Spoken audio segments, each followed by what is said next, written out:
um relatório de setembro que não foi dado conhecimento imediatamente nem aos diretores da CACI, só foi dado conhecimento aos diretores da CACI no início do ano, e em maio eles disponibilizaram para as entidades e para nós, mas não apresentaram o texto.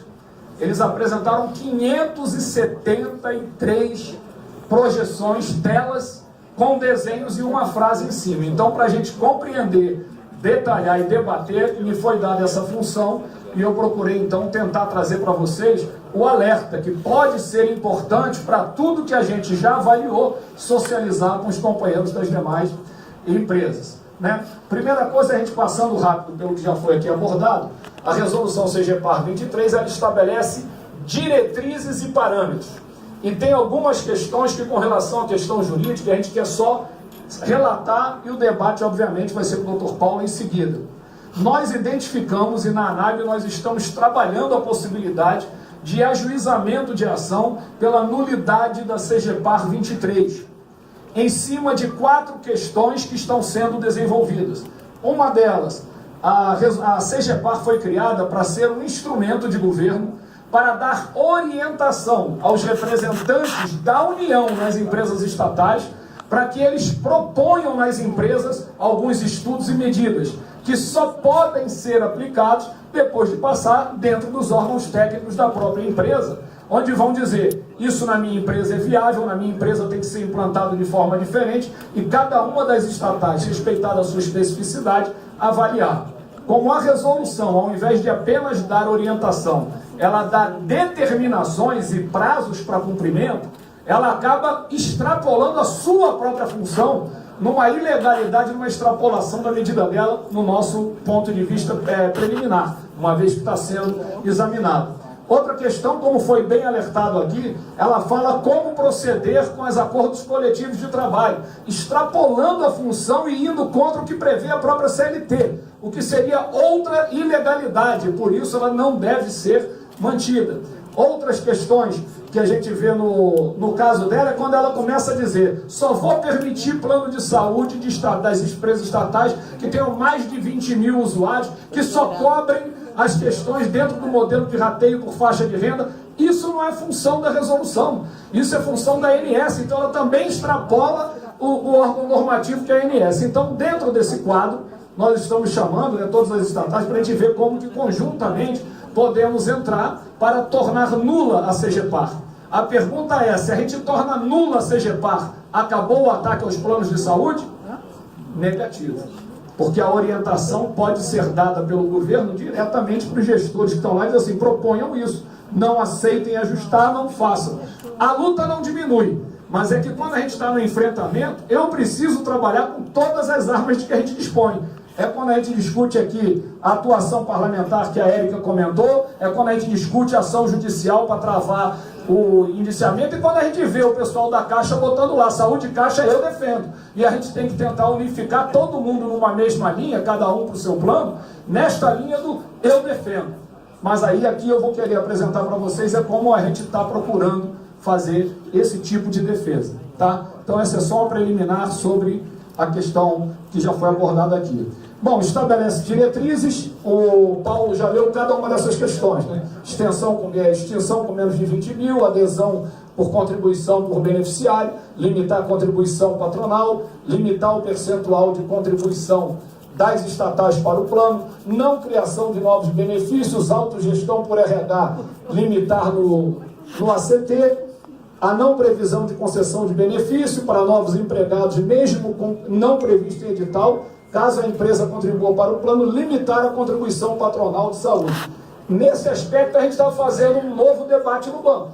Porque como nós estamos em momento de reequilibrar o nosso plano de saúde, que está com risco de ter intervenção da ANS no curto prazo, e a gente está negociando desde 2015 para poder reequacionar a questão de ajuste financeiro, uma das questões que a gente está querendo cobrar do banco na reunião há 2 dias, lá na CACI, a gente perguntou qual é a política de saúde do banco para os seus empregados? O banco publicou o seu relatório do ano passado, e ele bota as missões do banco: tratar com ética seu corpo funcional, ser o melhor lugar para trabalhar, respeitar direitos. E aí a gente está perguntando, qual é a sua política para a saúde do trabalhador? Do que ele está adoecendo? O que você quer quando você faz um edital, que o Banco do Brasil já fez, chamando concurso, sem garantia do direito ao plano de saúde? E por que ele fez isso? E aí, lógico, todo mundo que trabalha no banco é funcionário do banco. Até os advogados que já aposentaram e que já nos informaram que já deixaram pareceres dentro do banco, que, como bem falou o doutor Paulo, ao constar no edital, é um direito garantido unilateralmente pelo banco para todos. Então o banco quer não deixar mais garantido isso. A gente está tentando pegar essa linha de argumentação, até porque na justiça podermos trabalhar essas questões. E aí que começa o nosso embate, que eu chamo de embate político, que vai requerer da gente uma compreensão comum nesse embate. Os argumentos do secretário de Planejamento, quando sentou conosco numa audiência pública, quando ainda era minuta a resolução CGPAR 23, lá no Congresso, também chamada pela deputada Érica Cocai, ele coloca: grande parte dos planos de autogestão enfrentam o problema de déficit. Verdade. Isto é verdade. Mas não são os planos de autogestão, são todas as empresas do setor saúde. Hoje, a intervenção de hoje, publicada no jornal de hoje, é da Unimed do Amazonas. A ANS tem divulgado, fantástico, Rede Globo e todo mundo falando da perda de usuários, porque ninguém aguenta pagar o quanto cresce o custo da saúde. Então, quando o cara diz é problema das autogestão, falso. Esse é um problema do mercado de saúde, quer seja autogestão, quer seja seguradora, quer seja plano de mercado. O modelo de contribuição por percentual do salário é um modelo deficitário. Falso. O modelo é deficitário quando, num determinado momento, eu estou arrecadando menos do que eu preciso para poder custear o plano. Por isso, todos os planos precisam de reajuste. Os planos privados, ano a ano. E aí nós vamos ver aqui como é que eles fazem para compor isso. Agora, nós também precisamos, não ano a ano, mas quando eu digo que a gente contribui com um percentual do salário, chega lá na frente, no caso da CACI, nós fizemos um acordo em 1996 e em 2016 a gente veio discutir a alteração do percentual de contribuição, 20 anos depois. Mas agora, depois de 20 anos, na primeira fase a gente faz reserva, para quando estiver custando mais do que a gente está arrecadando, eu tenho recurso suficiente para um bom tempo para a gente negociar. Na realidade, lá nós perdemos esse prazo. Nós tínhamos um prazo longo, fomos acabar tendo conhecimento de que já estávamos consumindo reserva somente em 2014, quando ela já estava sendo consumida desde 2010. Então perdemos 4 anos de tempo para ajustar e agora estamos com risco da intervenção por conta de índice de liquidez e de solvência. Modelo de contribuição por percentual do salário é modelo obsoleto, porque é utilizado por pouquíssimas empresas do ramo. Gente, isso é outro absurdo que a gente vai tentar derrubar aqui. Porque quando o cara diz a minoria dos planos são de autogestão, é claro que a maioria é diferente. Agora, porque é diferente significa que o mesmo modelo usado nos privados é o mais adequado para nós? Nós vamos mostrar que não, e mostrar aqui rapidamente as vantagens comparativas que nós temos e temos que saber usar, e a CGPAR manda a gente abrir mão delas, prejudicando o próprio plano como pessoa jurídica e nós como usuários desses planos. E não é concebível um modelo de rateio para empregados de empresas públicas estatais onde os dependentes não paguem. É isso que o cara diz. E quem foi que disse que dependente, quando a gente paga percentual do salário, não paga? Nós vamos tentar demonstrar isso aqui, porque às vezes tem colega nosso, quando a gente vai debater, falando isso pra gente. Isso aqui que foi dito, que foi divulgado, se nós não soubermos responder no colega que estiver do nosso lado, só nós e ele, perdemos o embate. Nós temos uma vantagem no caso da CACI, que qualquer mudança estatutária para a gente tem que passar por consulta ao corpo social. Quando é por RH, vai ser discutido dentro da empresa. O risco é maior e vocês têm que ter um esforço muito maior do que o nosso. A gente briga, divulga, mas depois ainda temos a chance da votação de organizar o processo. E que não é comum em todas as nossas autogestões. O relatório Accenture, ele começa, feito para nós, com essa afirmação e deve entrar na afirmação para vocês todos. A inflação saúde apresenta taxas de crescimento acima dos demais índices inflacionários do país, o que tem provocado descasamento entre receita e despesa de todas as empresas do ramo da saúde em função dos seguintes fatores: elevado crescimento da despesa assistencial em função de novas tecnologias, modelo de remuneração de prestador de serviço assistencial, que é um fato. Você quando chega no hospital para poder pagar uma conta, o cara diz, usei 30 gases, 20 agulhas e cobra por cada item. Em vez de um pacote dizendo cirurgia cardíaca vai custar 30 pau. No hospital, se conseguir fazer por 28, ganhou além disso. Ele trabalha na eficiência dele. Nós não temos isso ainda. Hoje todo mundo cobra por cada item que foi usado e a gente com um trabalho danado de tentar auditar tudo. Então eles mesmo apontam que este é um calcanhar que todos os planos de saúde têm, inclusive nós. E envelhecimento da população. Que aí o cara diz, este é um problema. Do ponto de vista de nós usuários, seres humanos, envelhecer, eu posso aceitar debater essa questão como problema? Nós temos que saber debater essa questão. E aí o que eles colocam? Características de mercado por tipo de operadora. Público-alvo, né, as autogestões, são funcionários de empresas que atuam no plano como patrocinadores, a contribuição é de funcionários e patrocinadores, e tem rede própria e credenciada para atendimento. As cooperativas médicas, as seguradoras e as medicinas de grupo aceitam qualquer pessoa com, olha o nome que está ali, apólices individuais, porque a lógica é de seguro, mesmo não sendo uma seguradora. Ela calcula o risco e diz que cobra tanto. Então está ali a apólice prêmio e como é que eles atendem. E aí ele apresenta para nós como um problema da CACI é que a CACI tem um índice de envelhecimento muito mais alto do que o setor. Ele apresenta como um problema, ele mostra as autogestões tem 156,2. Como é que é calculado o índice de envelhecimento? Eu pego o total de pessoas que têm mais de 60 anos no plano e divido pelo número de pessoas que têm menos de 14. É essa diferença que dá o índice de envelhecimento. O que demonstra para nós ali que nosso plano é o plano que a gente quer. É o plano que consegue atender a gente desde o dia que a gente entra até o último dia da vida da gente. Ou a gente faz plano de saúde só no período que está no banco. Qual de nós entrou dizendo que eu tenho um plano de saúde, mas é só até 2003, 2004? A gente diz, eu quero para a vida toda, e por isso a gente custeia isso.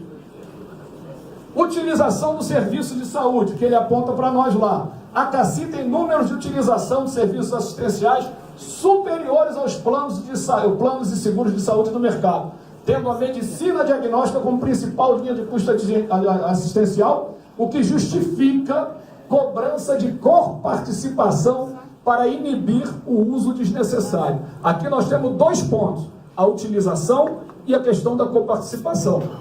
A utilização está lá, a CACI tem realmente mais do que a média das outras autogestões e muito mais do que a média de mercado. E ele entende que isso é para cobrar a coparticipação, justifica, para inibir o uso da medicina diagnóstica. Entretanto, ele mesmo apresenta que, mesmo apresentando, só que é lá no final do trabalho que vem essa afirmação, não vem num raciocínio lógico, a gente tem que estar pensando para poder fazer o contraponto. Mesmo apresentando cobertura maior do que a dos planos e seguros de saúde de mercado, que a CACI dá uma cobertura muito maior do que o rol obrigatório, mesmo tendo índice de envelhecimento maior, o que significa que temos muito mais idosos, que é a faixa que mais se gasta, e mesmo tendo índice de utilização de serviço diagnóstico maior do que os demais planos, a CACI tem um menor custo per capita do mercado.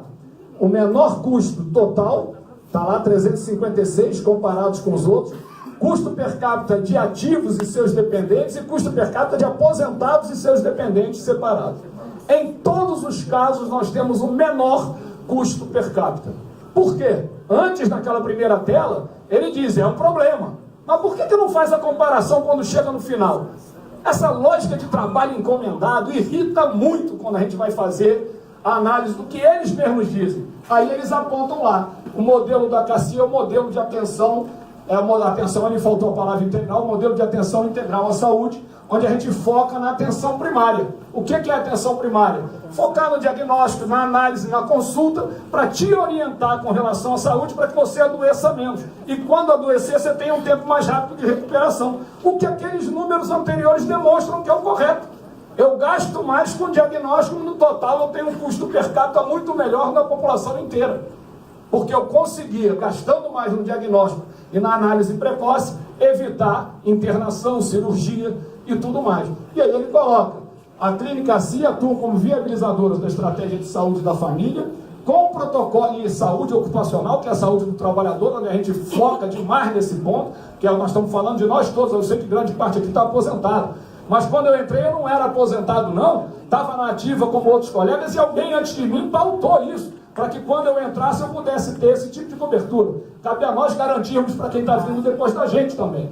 Essa é a lógica solidária que nós temos que ter com os companheiros nossos que hoje estão na ativa. E aí ele diz, os nossos programas e protocolos assistenciais atingiram um nível superior de efetividade.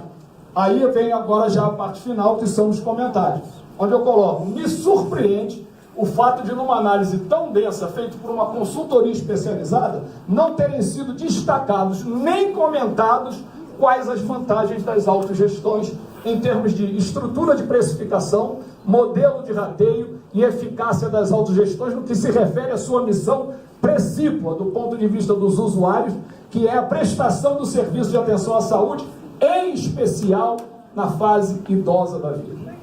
É isso que a gente gostaria de que qualquer plano de saúde atuasse. E nós focamos nisso, e quem faz a análise só financeira. Quanto é que está o custo ou quanto é que não está. Bom, como é que se faz o preço de qualquer tipo de plano?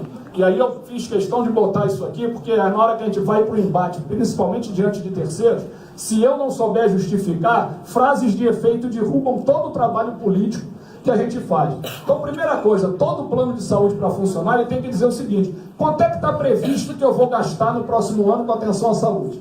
Quanto é que está previsto que eu vou ter de despesa administrativa?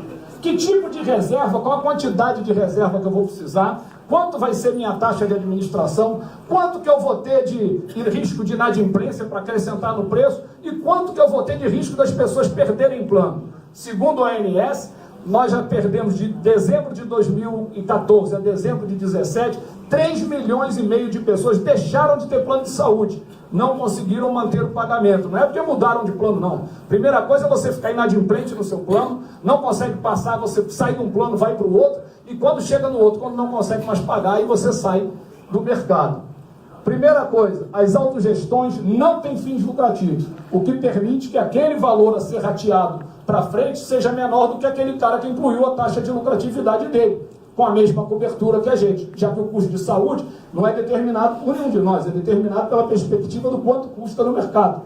Então, quando você tira a taxa de lucratividade, para nós o valor a ser rateado já é menor.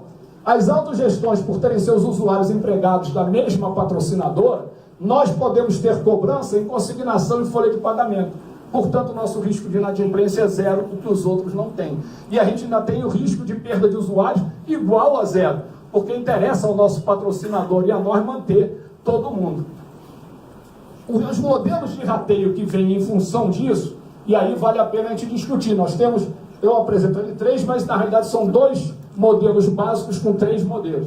Um é rateio por risco de uso, e o outro é o rateio por faixa de renda. O risco de uso pode ser risco geral, que é eu pegar o custo total, dividir pelo número total de pessoas e achar o custo de cada pessoa, independente da idade. Quando eu discuto risco de uso por faixa etária, é a mesma lógica, só que eu pego qual é o custo do pessoal de 0 a 18 anos, divido pelo total de pessoas, o número total de pessoas daquela idade. Pego quem tem mais de 60, o custo total daquele grupo, e divido. O que acontece com isso? E a faixa de renda, a gente pega o total que eu vou gastar, comparo com a folha de pagamento da empresa patrocinadora e digo, preciso arrecadar tantos %. No risco de uso geral, eu peguei um exemplo ali que os 2 primeiros dados são fixos. Projetado, custo total, vamos dizer, de 4 bilhões, para um número total de usuários... Concluindo. Bom, deixa, eu falo depois então, porque eu acho que você... Eu posso ter mais 2, 3 minutos aí para dizer. Senão não vai...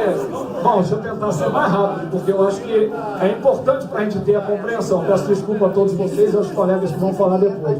Beleza. Vamos lá, olha só.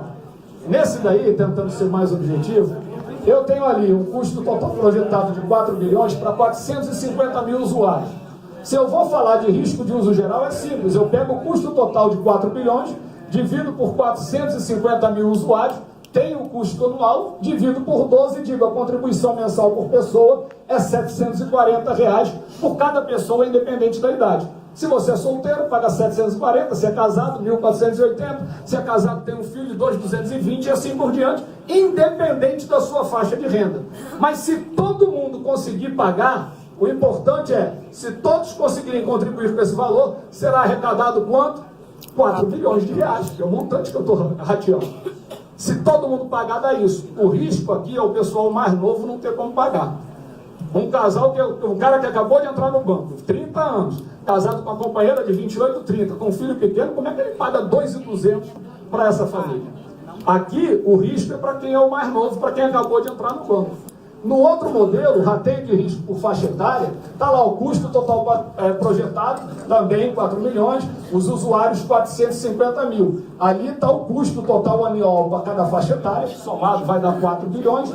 A população, que somada vai dar os 450 mil, calculo um pelo outro, o custo anual dividido por 12, aí tem ali, ó, de 0 a 18 anos, R$200, de 19 a 23, 250, e assim vai o custo. E se todo mundo conseguir pagar o custo que está inerente para si, quanto é que eu arrecado? 4 bilhões de reais, é o montante que eu estou rateando. Não muda, tem gente que acredita que cobrar por pessoa ajuda a arrecadar mais. O valor que vai ser rateado está definido, a gente só muda a forma de ratear. Está ali, o mesmo 4 bilhões pagando por pessoa. Aí você pega 2 pessoas para fazer o cálculo depois, você diz, eu tenho 30, vê quanto é que saiu o teu, minha mulher tem 28, vê quanto saiu dela, meu filho tem tanto, e você vê quanto você paga. E calcula qual é o percentual de comprometimento da sua renda. Neste modelo, o risco vai para outra ponta. O cara mais velho talvez não consiga pagar R$3.200 por mês só para ele e a esposa. E aí começa o pessoal a perder acesso. Quando a gente colocou ali, para nós o que interessa é ter a garantia até o final de vida, a gente como ser humano e como usuário. E o último modelo é o rateio por faixa de renda. Que eu digo, se é 4 bilhões e 450 milhões, eu só preciso saber qual é a folha de pagamento do patrocinador. No nosso caso, se Banco do Brasil e Previ somados, né, que a Previ paga os aposentados, o Banco do Brasil paga os ativos.